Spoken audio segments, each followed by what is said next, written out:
This week, Harley-Davidson announced free charging for 2 years for anyone who orders their new electric motorcycle, the LiveWire, between July and August 2019. But is it just a PR stunt and a way to get sales off to a good start, or is it actually beneficial to new LiveWire owners? The offer comes in two forms. Firstly, owners can charge their bike at any participating dealer for free. There's no indication of how many will be participating though, and I guess it's not entirely practical to go to your dealer to charge your bike. But secondly, the partnership with Electrify America might actually be of use. Electrify America is a subsidiary of Volkswagen and it owns a network of EV charging points across the US. The LiveWire deal is limited to 500 kilowatt hours, which equates to about 30 full charges. So that's approximately 2,850 miles, and spread over 2 years, it might be a decent chunk of some riders' mileage. Electrify's CEO Giovanni Palazzo says that the charging stations are on average 70 miles apart, so it's quite plausible to be near one. This incentive might go some way to offset the huge cost of the LiveWire. At $29,799, it's way more expensive than rival bikes like the Zero range, and the specs, which were also announced today, don't necessarily live up to the cost. It'll produce 105 horsepower and 116 newton meters of peak torque, and the 15.5 kilowatt hour battery is good for 146 miles in the city or 95 miles of combined stop and go highway range, whatever that means. Compare this to Zero's latest offering, the SRF, which produces 110 horsepower and significantly more torque at 190 newton meters.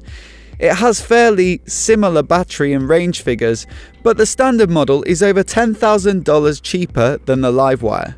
Or, put another way, it's just 2/3 of the price. So why is the LiveWire so expensive? Mark McAllister, Harley-Davidson's Vice President of Product Planning, told OutsideOnline.com that we don't expect mass market adoption.